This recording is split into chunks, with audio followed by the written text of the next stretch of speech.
Alhamdulillah wassalatu wassalamu ala rasulillah. Segala puji bagi Allah subhanahu wa ta'ala, juga salawat dan taslim besar Muhammad sallallahu alaihi wasallam. Bagaimana hukumnya membunuh semut, baik disengaja maupun tidak disengaja, berdosakah? Lalu bagaimana jika semut itu menggigit tubuh kita, lalu kita tepuk mati, salahkah kita? Dulu ketika kecil saya suka bermain membunuh semut dengan kaca pembesar, atau membunuh semut yang ada di buah rambutan yang merumuni makanan, menyiram minyak kawanan semut yang ada di lantai rumah. Apakah nanti di akhirat saya akan dibalas? Lalu bagaimana jika ada orang yang hobinya memelihara burung dalam sangkar? Bukankah sama saja membunuh habitatnya? Baik, ini memang yang tadi tidak disinggung oleh Imam Az-Zahabi tentang masalah membunuh hewan atau membunuh tumbuh-tumbuhan. Ulama menyendirikan babnya, dan itu umumnya dibahas dalam bab jihad, di mana Nabi SAW mengutus pasukan selalu mengingatkan agar jangan membunuh hewan-hewan dan jangan merusak tanaman. Jadi sini masuk dalam masalah merusak tanaman atau membunuhnya. Tentu ada beberapa hadis juga yang menjelaskan ada beberapa jenis tumbuh-tumbuhan dan hewan yang boleh dibunuh, ada yang tidak boleh. Seperti kasus hewan-hewan yang boleh dibunuh, kalajengking yang disebutkan dalam hadis, anjing yang semua tubuhnya berwarna hitam. Sebagaimana hadis Nabi SAW yang berbunyi, kalau kalian mendapatkan anjing yang semuanya hitam, maka itu adalah jelmaan dari syaitan.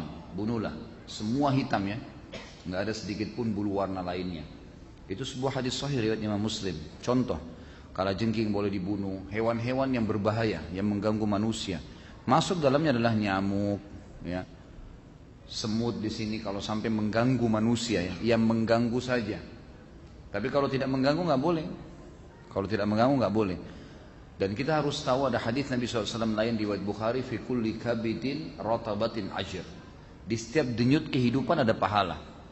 Jadi kalau justru ada semut di rumah, disapu, dikeluarin dengan niat ini juga makhluknya Allah, ya sudah saya keluarin, itu dapat pahala. Dibandingkan kita membunuh tanpa alasan. Ada sebuah riwayat Bukhari juga menjelaskan seorang Nabi Allah, tapi dalam hadis ini tidak disebutkan siapa nama Nabi itu. Allah murka padanya gara-gara dia pernah tidur di bawah sebuah pohon, kemudian digigit oleh semut. Lalu kemudian dia marah, semut itu dibunuh, lalu kemudian dia perintahkan pengikutnya untuk membakar seluruh sarang semut di bawah. Di bawah pohon itu banyak ada sarang semut, dibakar semuanya. Maka Allah SWT mengutus Jibril kepadanya sambil berkata, apakah gara-gara semut satu kamu membunuh semut yang lainnya?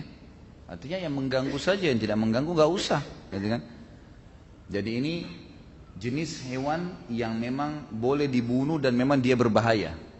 Ada jenis hewan yang boleh dibunuh tanpa berbahaya, seperti kita tahu hewan-hewan yang dimakan, ayam kan disembelih, kambing nanti Idul Adha ini, unta, gitu kan? Kuda, mungkin ada orang menyembelih kelinci, itu semua boleh, halal. Jadi ini hewan-hewan yang boleh dibunuh. Tapi hewan-hewan yang umumnya tidak ada sebab, tidak ada sesuatu yang berbahaya dari mereka, nggak boleh. Yang diambil daripada hadis jihad tadi. Sama dengan tanaman-tanaman. Ada tanaman yang boleh, seperti misalnya sayur-sayuran yang dicabut sama akarnya, ubi misalnya, gitu kan. Semua harus dicabut, dan otomatis mati, gitu kan. Maka itu tidak ada masalah, kena dikonsumsi, gitu kan.